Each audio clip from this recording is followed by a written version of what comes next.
नमस्कार, मैं मदन पाल।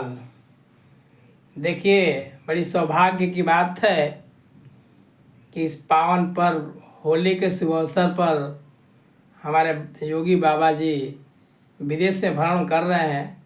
इसीलिए मैं उनके ऊपर थोड़ा सा एक प्रस्तुत कर रहा हूँ जो आप लोगों को पसंद आएगा।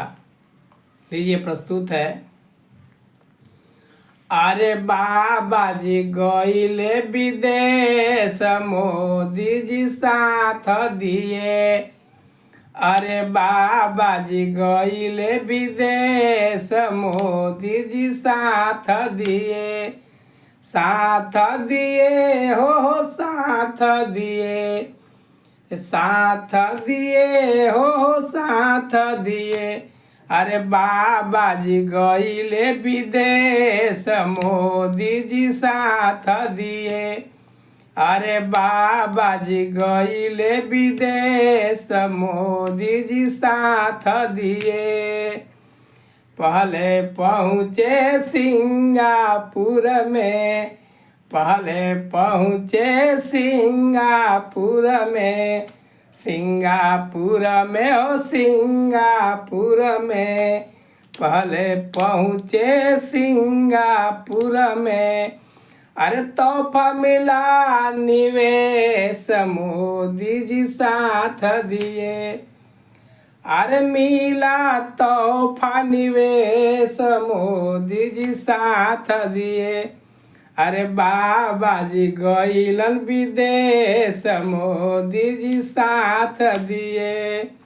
दूसरा उड़ान में पहुँचे जापान, पहुँचे जापान हो पहुँचे जापान। दूसरा उड़ान में पहुँचे जापान, पहुँचे जापान हो पहुँचे जापान। तब लौटे बाबा स्वदेश, मोदी जी साथ दिए। अरे तब लौटे बाबा स्वदेश, मोदी जी साथ दिए।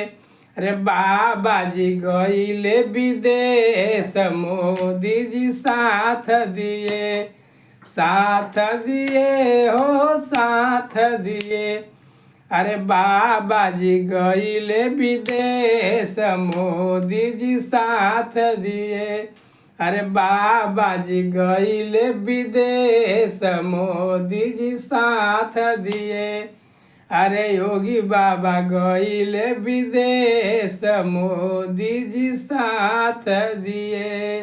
नमस्कार, जय हिंद, जय भारत।